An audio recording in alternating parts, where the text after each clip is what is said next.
যদি আপনি সম্মানিত করতে চান ওলামায়ে কেরামকে, তাহলে আমি বলবো যে কমপক্ষে যারা চাকরিতে অন্তর্ভুক্ত হবে তাদের চরিত্রের সার্টিফিকেট যেন এই ইমাম থেকে নেওয়া হয়, এই এলাকার ইমাম থেকে, যে 5 ওয়াক্ত নামাজ পড়ি কিনা, তার আদর্শ ভালো কিনা। যদি এরকম কিছু তাদের থেকে চারিত্রিক সার্টিফিকেট নেওয়া হয় তাহলে আমরাও ভালো হয়ে যাব, আমরা ভালো হবো। আমরা চরিত্রের সার্টিফিকেট দিই, কাজে আমি যদি ভালো না হই তাহলে চরিত্র সার্টিফিকেট আমি দেবো কিভাবে?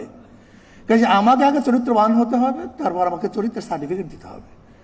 যদি এই কাজটা করতে পারেন, জীবনভর আপনাকে সবাই স্মরণ করবে যে কমপক্ষে এই ব্যক্তি নামাজ পড়ে, এই ব্যক্তি খারাপ কাজের সাথে সংযুক্ত না। যদি ইমাম থেকে এরকম সার্টিফিকেট নেওয়া হয়, চরিত্রের সার্টিফিকেট, মনে হয় যেন সম্মানিত করা হবে।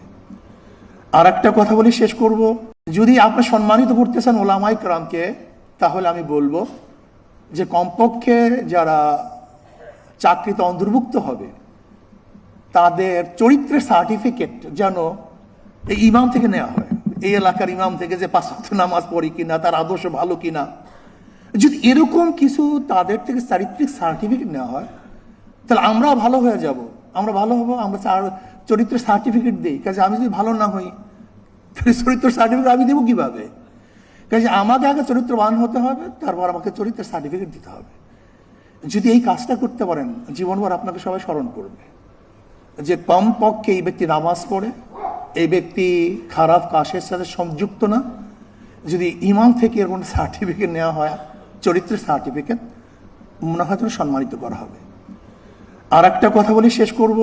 যদি আপনি সম্মানিত করতে চান ওলামায়ে কেরামকে, তাহলে আমি বলবো যে কমপক্ষে যারা চাকরিতে অন্তর্ভুক্ত হবে তাদের চরিত্রের সার্টিফিকেট যেন এই ইমাম থেকে নেওয়া হয়, এই এলাকার ইমাম থেকে, যে 5 ওয়াক্ত নামাজ পড়ি কিনা, তার আদর্শ ভালো কিনা।